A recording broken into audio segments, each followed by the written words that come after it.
Hello guys, welcome back to another video. तो आज का वीडियो उन लोगों के लिए बहुत ही ज़्यादा बेनिफिशियल होने वाला है जिन्होंने आज से पहले कभी भी हेयर ड्रॉ नहीं करे हैं, और अगर करे भी हैं तो अच्छे से ड्रॉ नहीं हो पाते। इस वाली क्लिप को हम थोड़ी देर के लिए साइड में रख देते हैं। उससे पहले मैं आपको बताऊंगा कि एक सिंपल स्ट्रिप को कैसे ड्रॉ करते हैं। फर्स्ट ऑफ ऑल हमें हेयर्स की आउटलाइन ड्रॉ करनी है।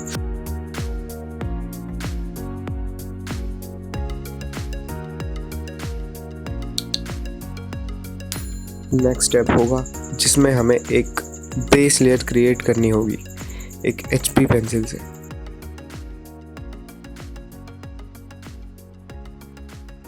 उसके बाद हमें कॉर्नर्स में शेडो इंक्लूड करनी है।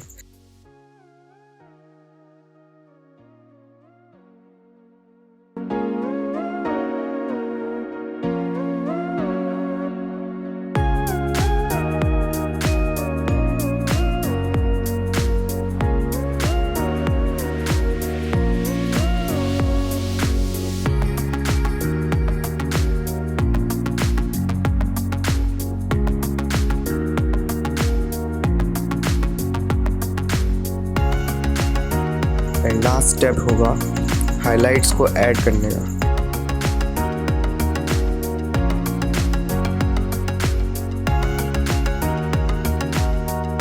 इसी तरह हम आज के हेयर्स भी ड्रॉ करेंगे।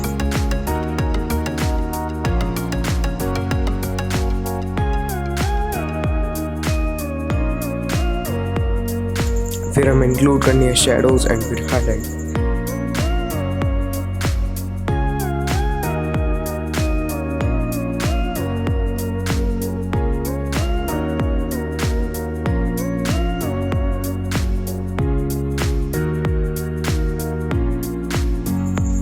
तो इसी के साथ ये वीडियो यहीं पर समाप्त होती है। मिलते हैं अगली वीडियो में। Bye bye.